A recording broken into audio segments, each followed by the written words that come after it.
everyone, welcome to Princess of Gay. I'm your host Connie, and today we are returning, after quite a bit, to Cobra Kai. So we're taking a little break from Panty and Stocking in our first impressions reaction slot here.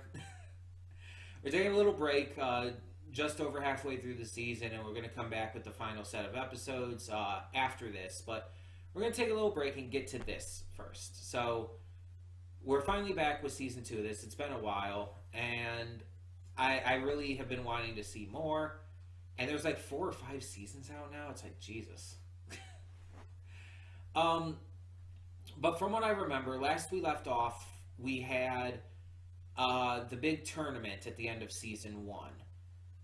Cobra Kai versus Miyagi-Do. We had Miguel representing Cobra Kai, and Miguel had kind of gone off the deep end and become kind of a little pissant. While representing Miyagi-Do is Johnny's son, whose name I cannot remember at the moment. And we kind of wanted Miguel to lose because it would have felt very cathartic and everything, considering how off the deep end he has gone. But unfortunately, he did win. And it's very clearly setting up for the future and setting up like this kind of arc that the character and multiple characters are going to go through. So it's really interesting to see what they're going to do with this. We also had the return of a character, a classic character from the original movies, John Kreese, the original trainer of Johnny, the karate master, the sensei, whichever term you want to use. We had him return in a brief little scene, and yeah, that's going to lead to only good things. Kreese was not just an asshole, but a dangerous asshole. He was extremely abusive and this horrible human being.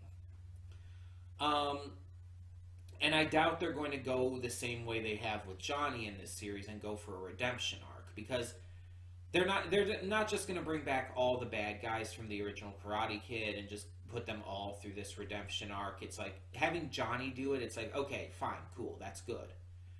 But Kreese, I feel like there's nothing to make that work. And I'm just very excited to see more of this, because the first season was really damn good. Like, it carried the spirit of the original Karate Kid movies extremely well, while modernizing things, of course. Bring back these legacy actors and all was a phenomenal choice. And it makes sense. Like, they could have recast them because they're older now and everything. But, you know, it makes it so much better when you have Ralph Macchio back as Daniel-san. It makes it so much better when you have all of these returning actors who left such a massive impact in the movies. So, yeah, I really love the route they're going. It sucks that that Miguel is going down a very bad path, but I assume he'll come out of it at some point. It's just as to where it goes and everything. But I will say off the bat that there are a couple of things I know about the future of this series. It's very minor stuff, and as usual, it's very out of context. It's just stuff that I've randomly seen here and there. A couple of the things were actually revealed through cosplays, funny enough. But it's just these little details that I don't know the context behind, but I just know are things that exist. And it's going to be interesting to see when and where those come into play. And hopefully they're integrated in as well as everything has been so far. This series has been fantastic with just the one season I've seen of it. And I really hope it'll continue to be. There are characters I love, characters I hate, characters I'm just kind of mixed on at the moment. And it's gonna take me a little bit to remember all of them again, to get back into this, to remember all of their names and everything. So give me some leeway on that, please.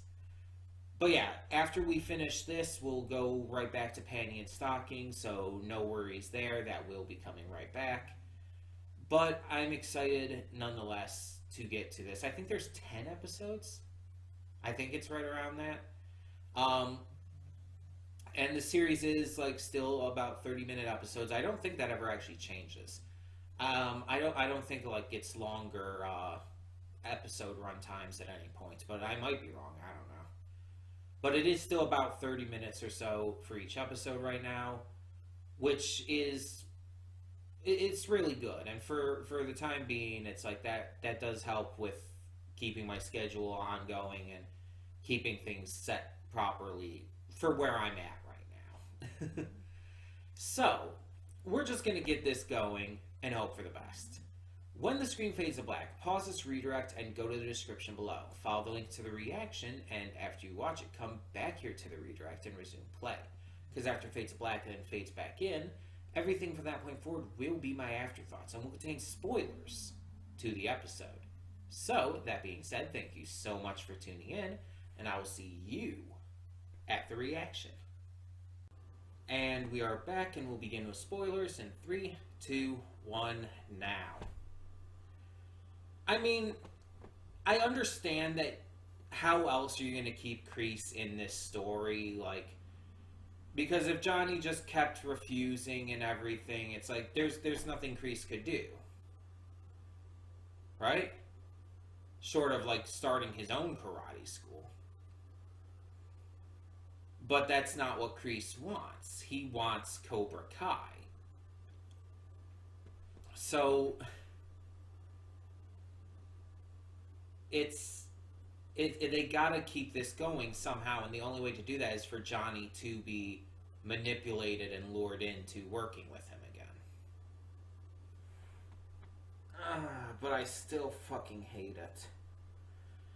Like, this was the guy who abused Johnny, who tried to kill him, who ruined his life. And Johnny knows all of this. Johnny admitted all of this. And yet, he hears one simple, stupid, fake apology with a stupid trophy restored for him, and he automatically assumes that this is at least a chance that Kreese isn't just manipulating the fuck out of him. It's like, come on, Johnny. Oh, I hate it so much. And I know it's probably going to go in the direction to where he realizes this, but it's probably going to be too late. And Kreese is going to get what he wants or something, at least for some time. But Jesus. And meanwhile, you have Daniel, kind of, while Johnny's going down a very negative path right now because of being manipulated, Daniel has been influenced to go down a positive path, kind of continuing the mirroring of these two characters. While Kreese has manipulated Johnny into going down a more negative path here, we have Daniel being influenced by his daughter to reevaluate his own biases and his own, emotional like conflicts, I guess you could say, and to start to go down a better path because of it. Through talking to her, he realizes that his goal of destroying and defeating Cobra Kai was very short-sighted and not at all okay. And that the better move to make would be to show them how much better it can be. How you don't have to be bad or a cheater or whatnot. And he instead is going to just give a positive influence into the future of the valley and everything. And that's great. That's a much better thing. But it's going to we're going to have to see how it all goes down, because I doubt it's going to be conflict free, especially with Kreese now in play. And on top of all of this, you have Miguel dealing with the guilt of what he had done, but also still standing by it. He's guilty only because he feels guilty only because of losing his girlfriend.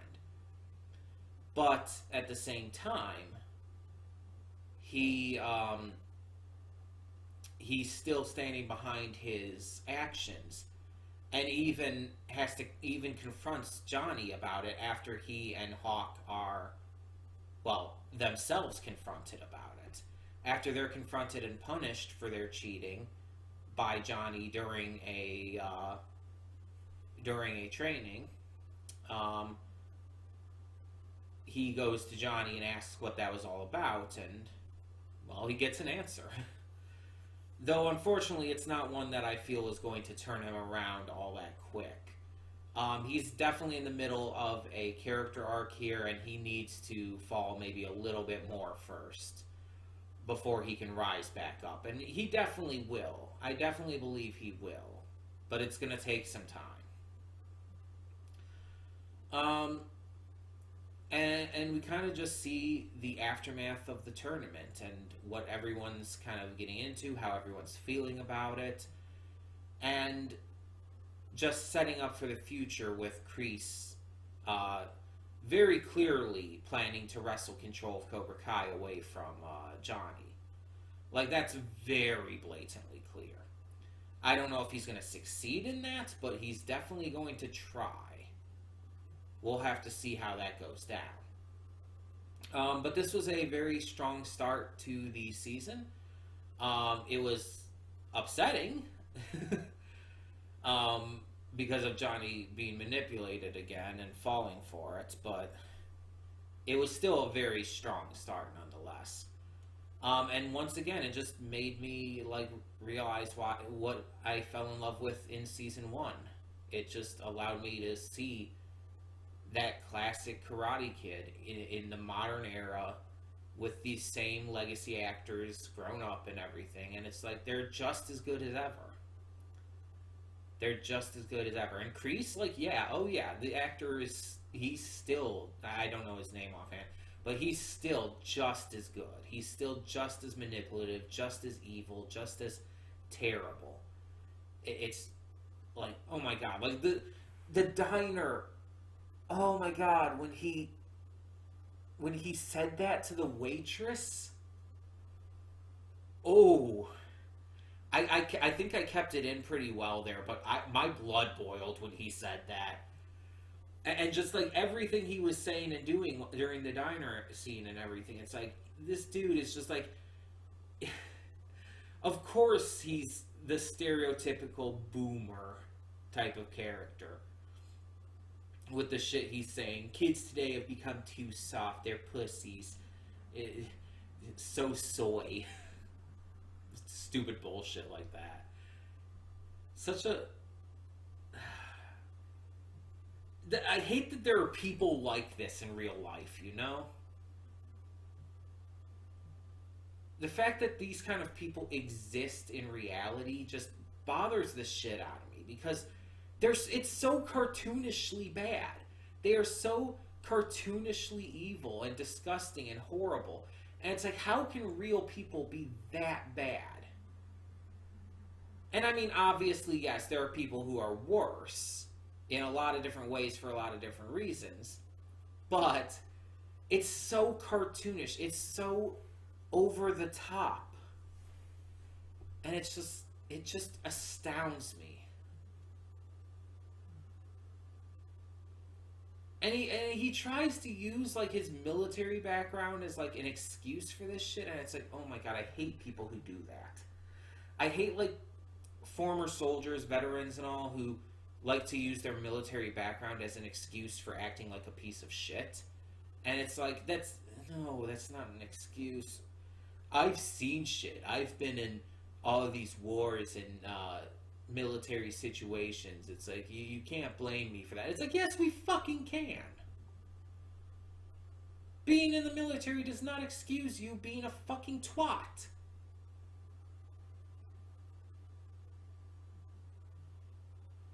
Like, I respect the service of veterans and active soldiers and everything, as long as they are not twats. And that goes pretty much for everyone too. If you're a twat, you lose my respect. Like, you do not get to be a bigot, you do not get to be a racist, a sexist, a just piece of shit, and still get respect just because you were in the military. I'm sorry, but fuck that. I'm not sorry, actually. Fuck that. You do not get to do that. You do not just get brownie points just because you were in the military, and you do not get to get away with being a fucking asshole.